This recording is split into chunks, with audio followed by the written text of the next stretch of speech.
This is my oxygen saturation before and after I fixed my sleep apnea. A few years ago, I found out I had obstructive sleep apnea, a condition that is associated with a lot of things that can kill you. It's not uncommon to fix sleep apnea with a CPAP machine, a device that forces air into people's lungs. And CPAP machines are pretty great for many people, but I could never get used to these masks because they felt somewhat constricting. Fortunately, I was able to fix my sleep apnea with a Mandibular Advancement Device, an oral appliance that moves your jaw forward enough to let in more oxygen. And unless you're emo, this is pretty great because you might get to enjoy being alive longer. In today's unsponsored video, I'll explain why sleep apnea kills you, how to get one of these devices, and how to monitor your progress. But first, what causes sleep apnea?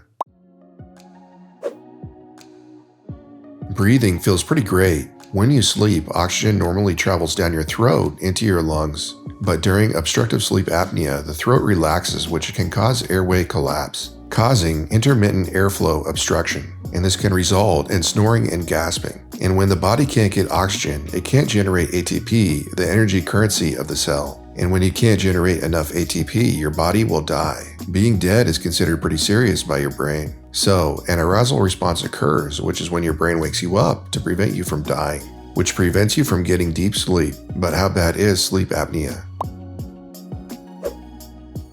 Sleep apnea is the opposite of healthy. It's associated with a 28% increase in Alzheimer's and almost 3 times increase in the odds of cardiovascular death, and for some reason a 54% increase in Parkinson's, which is the type of data that makes me want to drink beer while staring into the ocean. Associations with all-cause mortality are a little all over the place depending on the study, but none of the numbers are great. In one study conducted over 20 years, people with severe sleep apnea were 4.2 times more likely to die. People with obstructive sleep apnea are probably already not super healthy. So it's tough to know how much of these problems are specifically due to sleep apnea. But sleep apnea and other health conditions probably feed into each other.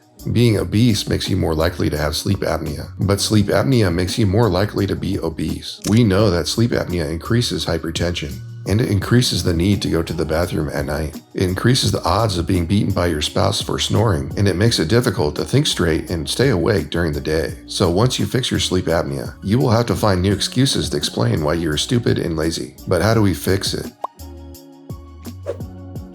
Standard advice is to go to a sleep clinic. The American Academy of Sleep Medicine provides a handy website to search for a sleep clinic, and if I go to sleepeducation.org, a link I will put in the YouTube description, I can search for a cool place to get my sleep tested. An accredited sleep center can help diagnose complex problems. For example, some people have central sleep apnea, which is where the brain mysteriously tells the body to stop breathing. If you have severe sleep apnea, you will probably be stuck with a CPAP device. But if you have mild to moderate sleep apnea, you might be able to get a Mandibular Advancement Device, which has higher compliance than a CPAP. But you need a specially trained dentist to ensure the device is properly fitted for your mouth. You can find one at the American Academy of Dental Sleep Medicine website, and I'll put a link to this site in the YouTube description. The price varies, but fitting cost me a few $1,000s, which is not a bad deal, because I find that my clear head gives me an extra 2 hours a day of productivity, which allows me to fulfill my life's purpose of maximizing shareholder value, and it might prevent me from some terrible health outcomes. Like most treatments, there can be some side effects. It has shifted my teeth around a bit, but I cannot really imagine going back to feeling like I need 10 cups of coffee to stay awake. One way to track how well your device is working is to order a pulse oximeter. You can buy one online and then wear it overnight. When I wear my oral device, I notice that my oxygen is much higher.